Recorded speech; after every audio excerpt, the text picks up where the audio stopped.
You know, I think the first memories I have are just, you know, playing catch in the front yard, playing with neighbors, playing with friends, playing with my dad, just anything. You know, I remember those times, not so much games or not so much, you know, certain memories in certain games. I can't even really remember that far back. You know, I remember I was in Zebulon, North Carolina in AA and got the call into the manager's office like everybody else, and you know, they said, hey, don't call anybody because the guy that's getting sent down or released doesn't know yet, and so we don't want him to, you know, find out through somebody else. And I was like, okay, I won't. And I immediately got on the phone. I was like, all right, I gotta tell everybody, you know. I was back at home. I guess I was home for summer, and I was with all of Clayton and I's high school friends. I was in one big room with all of them, and the first thing Clayton says is, you can't tell anyone. So I'm dying. He tells me that he is gonna be playing for the Los Angeles Dodgers in 2 days, and I needed to find a way out there, and he was gonna keep me posted on who all I could tell. You know, I show up in LA and there's 20 people there. My mom was there, some of my friends were there, her family was there, and it's just like, I mean, that's pretty cool, you know, that people cared that much to get out there that fast. It was surreal. I mean, it was incredible that I saw Clayton play as a high schooler, you know, coming up, and it's just been incredible to see this journey. I mean, I'm not even gonna go through the day how nervous I was. I couldn't even eat or breathe, and Joe Torre's our manager. Like, you know, it's just, it was a pretty unforgettable day.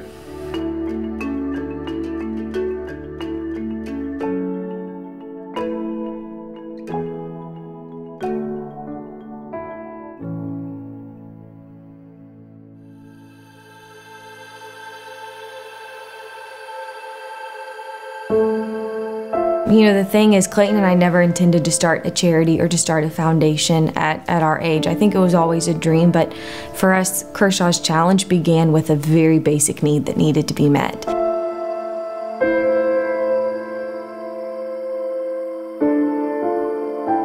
By the time that we had been dating, she had been thinking about it, and she had told me that it's something that's really been put on her heart. The Lord kept knocking on this door, and he kept just putting a discomfort in my heart until I was ready to answer the call. And she's been so involved in my passion, which is baseball, and I knew that if we were ever to get married, that's her passion. And so literally 3 weeks after we get married, I'm on a plane over there. The first time you hold a Zambian orphan, your entire life will be changed, because it becomes so personal and so real, and that overwhelming blanket of poverty is in this one child. And you realize that if you can only make a difference in this one person's life, that maybe is what the Lord has called you to for your entire existence.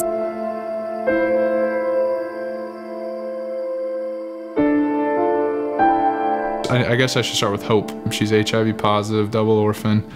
She was in bad shape, and Ellen took her immediately to the nurse and kind of got her looked at. And from that trip on, you know, we started sponsoring Hope. Sponsorship can only take them so far, but until these kids have a place to go home to at night, they need to feel the love of a family and the love of parents, and to feel like they're a part of something. And so for us, it was kind of just an easy decision to make. Clayton decided he was going to strike out to serve, and so for every strikeout, he wanted to donate money towards building Hope's home. And for us, it was actually the coolest season that he started that. You know, people can call it coincidence, but we have no doubt in our mind that the Lord was up to something incredible, that Clayton went to lead the National League in strikeouts that first season that he was striking out to serve.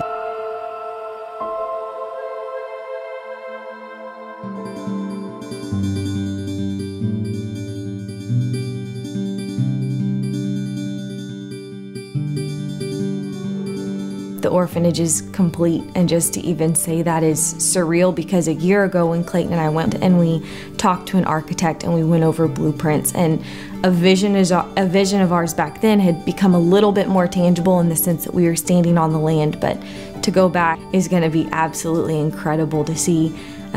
Probably 12 kids at that point calling this place their home, and calling each other brothers and sisters, and having parents that are living there. These people, if they have their basic needs met, food and shelter, that they are the happiest culture in the world because they have Jesus. People get the wrong idea about Christianity sometimes, and a lot of people have preconceived notions about what that means and what that looks like and how your life is supposed to be shaped. And You know, I think more than anything, if I were to just come up to somebody and that had no idea about the faith, and I'd say, you know, it's simple. You know, Jesus saved us, and Jesus is the only answer. This man, God, took us and saved us, and that's it. And he's our Savior, and that's everything is for him. Everything good in this world comes from him. And, you know, you can believe that or you don't, but that's it.